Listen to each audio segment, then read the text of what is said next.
Assalamualaikum warahmatullahi wabarakatuh.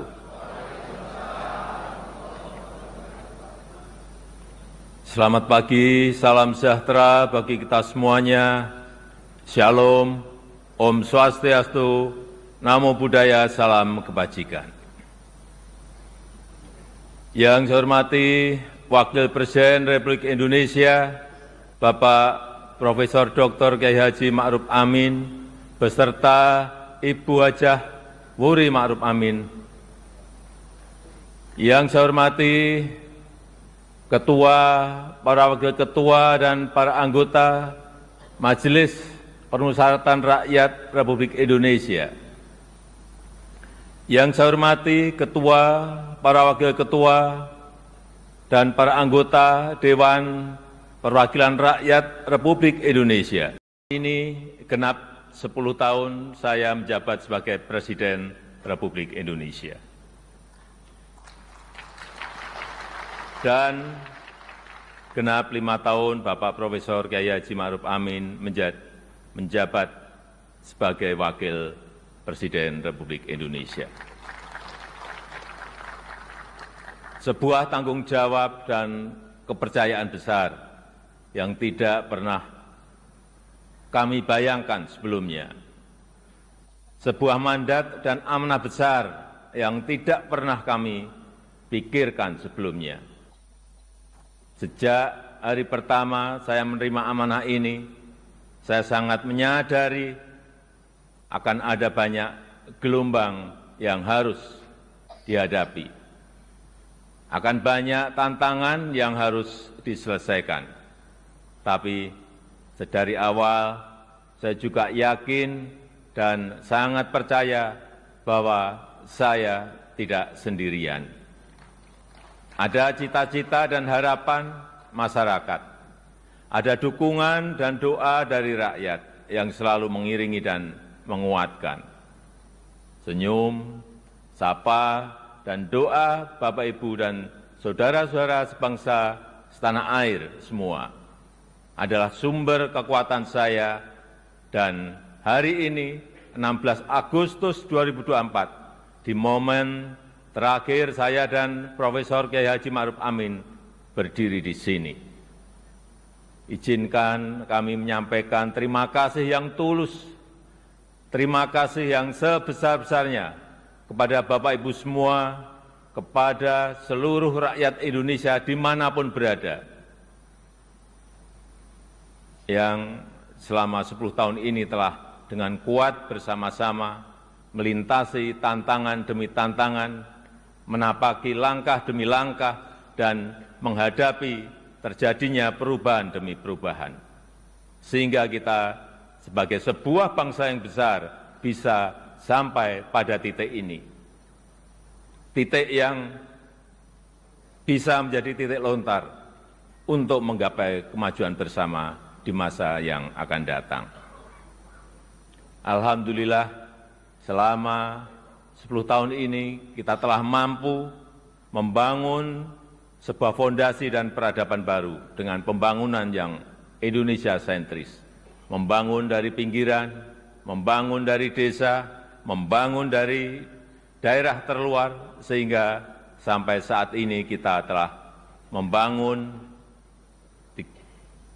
366.000 kilometer jalan desa, 1,9 juta meter jembatan desa, 2.700 kilometer jalan tol baru, 6.000 kilometer jalan nasional, 50 pelabuhan dan bandara baru, serta 43 bendungan baru dan 1,1 juta hektar jaringan irigasi baru.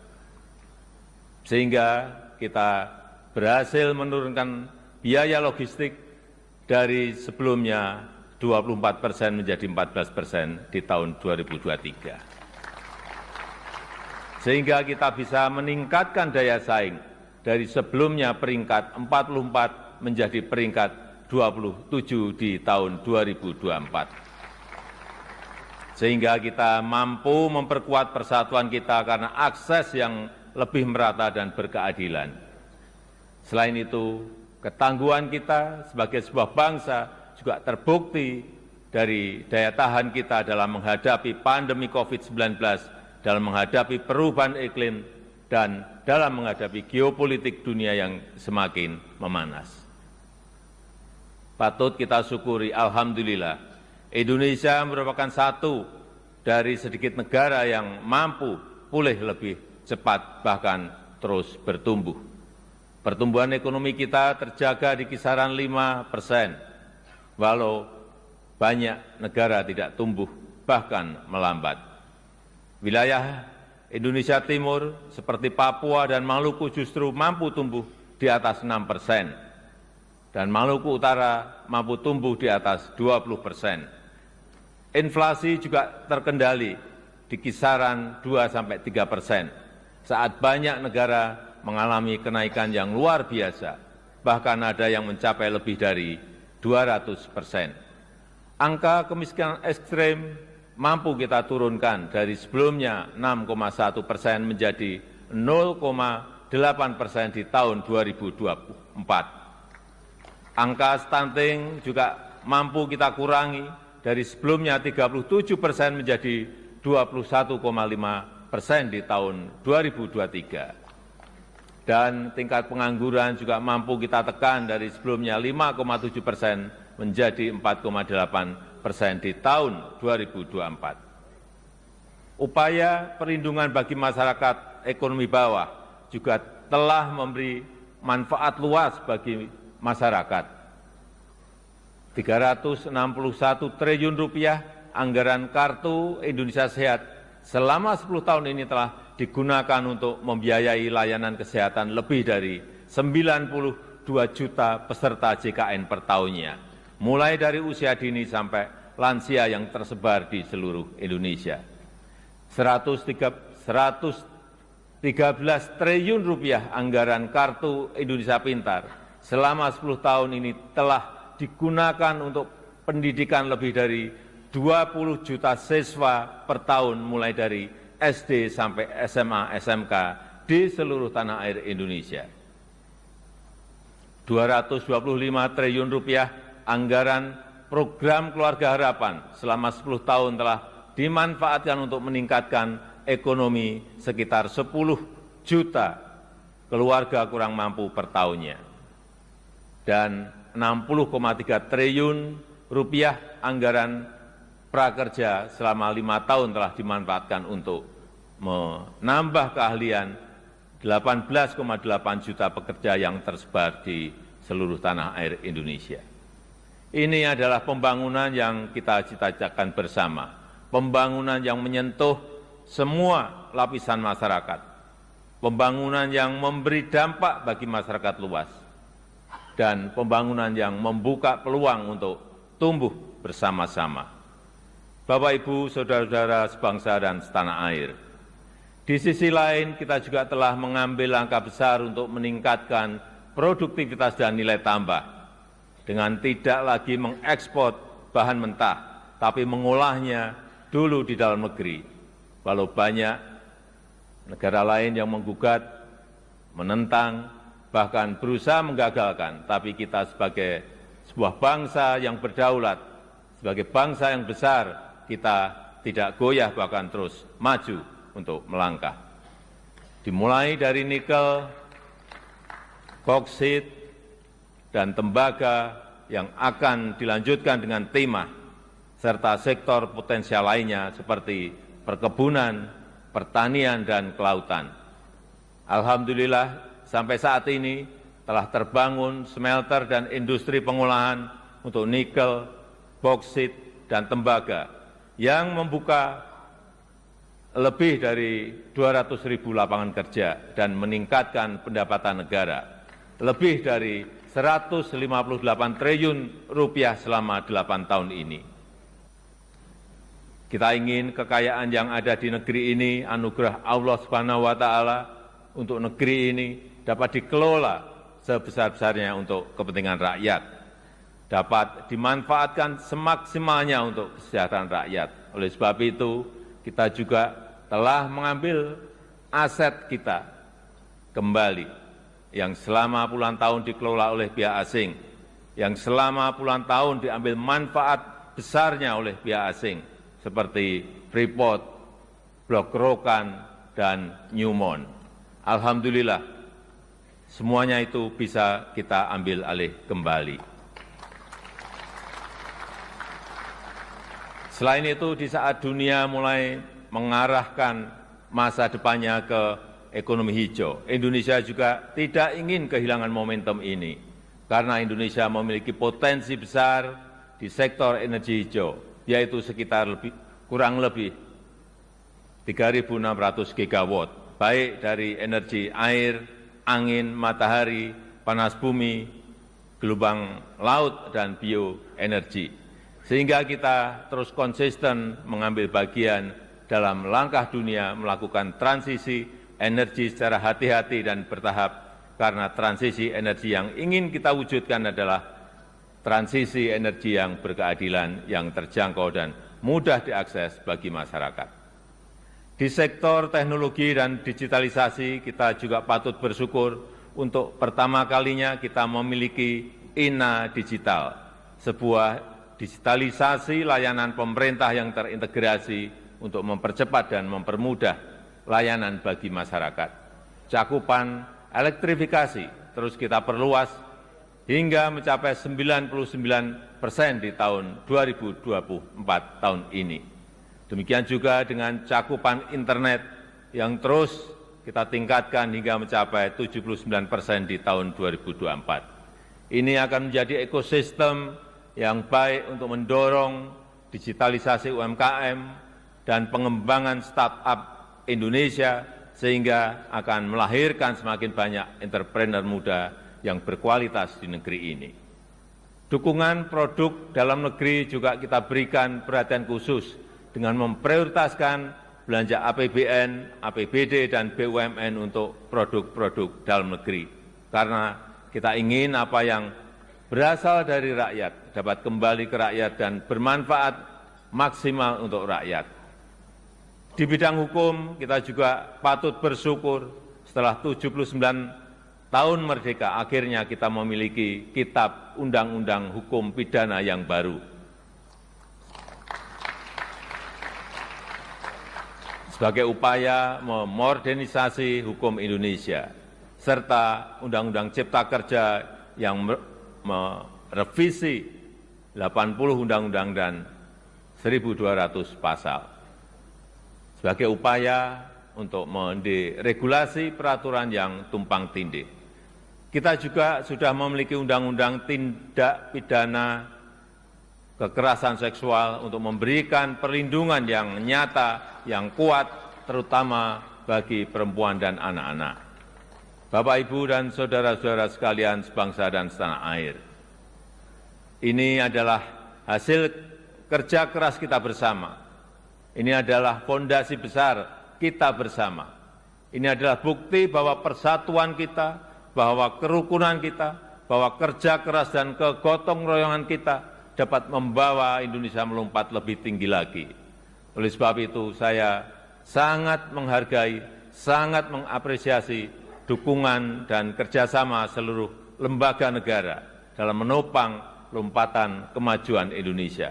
Mulai dari MPR RI yang telah berperan aktif memperkokoh ideologi negara, memperdalam rencana penyusunan pokok-pokok haluan negara dan menjaga silaturahmi antar tokoh-tokoh bangsa.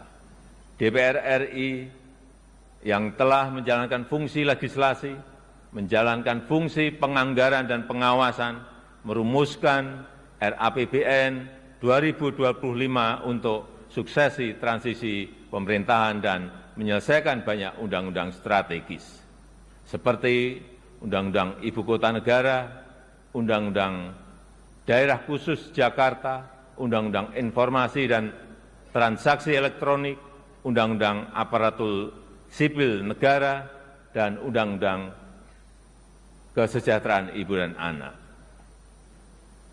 DPD RI yang terus mengawal kemandirian daerah otonom, menginisiasi inisiatif perancangan legislasi, melakukan pengawasan pelaksanaan undang-undang dan perda, serta memberi perhatian khusus terkait agraria dan pangan.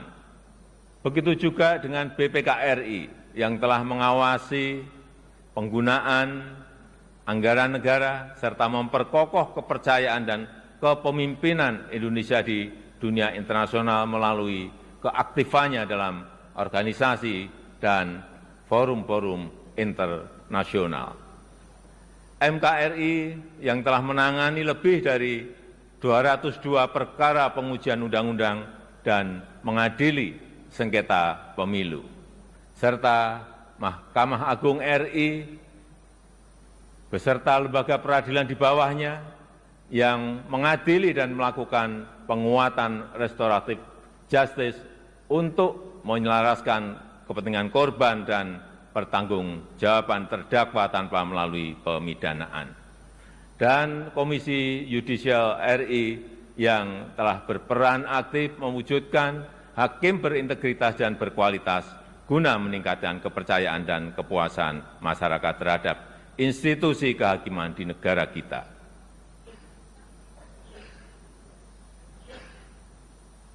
Bapak, Ibu, saudara-saudara sebangsa dan setanah air,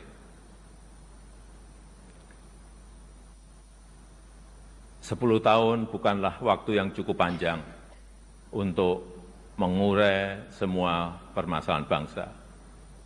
Saya sangat menyadari bahwa sebagai pribadi yang jauh dari kata sempurna, sebagai insan yang tumbuh dalam keterbatasan, dan sebagai manusia yang jauh dari kata istimewa,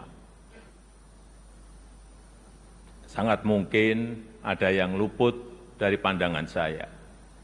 Sangat mungkin ada celah dari langkah-langkah yang saya ambil. Dan sangat mungkin banyak kealpaan dalam diri saya. Oleh sebab itu, di penghujung masa jabatan ini, izinkan saya menyampaikan suara nurani terdalam kepada Bapak, Ibu, dan saudara-saudara sebangsa setanah air, kepada seluruh rakyat Indonesia, tidak terkecuali satupun. Saya dan Profesor Kiai Haji Ma'ruf Amin mohon maaf untuk setiap hati yang mungkin kecewa, untuk setiap harapan yang mungkin belum bisa terwujud, untuk setiap cita-cita yang mungkin belum bisa tergapai. Sekali lagi kami mohon maaf. Kami mohon maaf.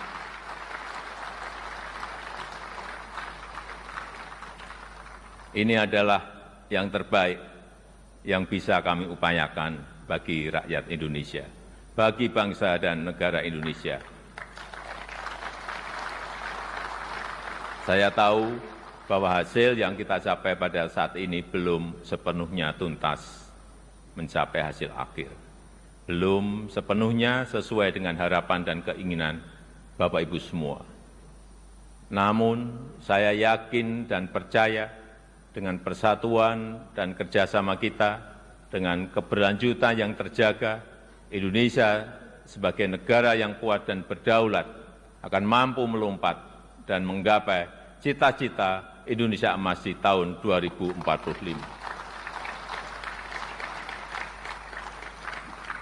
Terakhir, kepada Presiden terpilih Bapak Jenderal TNI Purnawirawan Prabowo Subianto.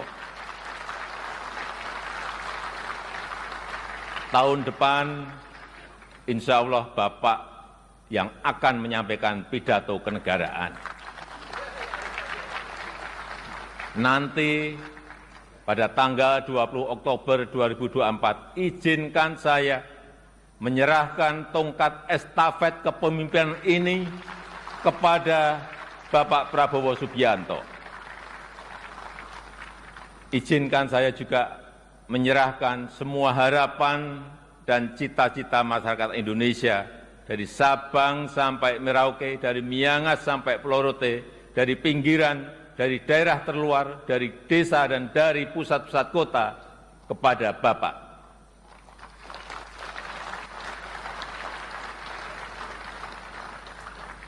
Semoga Allah SWT, Tuhan yang Maha Kuasa, senantiasa memberikan petunjuk dan kemudahan bagi bangsa Indonesia dalam kepemimpinan Presiden Prabowo Subianto pada pemerintahan periode mendatang. Dirgahayu Republik Indonesia, Dirgahayu Negeri Pancasila, merdeka! Merdeka! Merdeka! Terima kasih. Wassalamualaikum warahmatullahi wabarakatuh. Om Santi Santi Santi Om. Namo Buddhaya. Salam kebajikan. Terima kasih.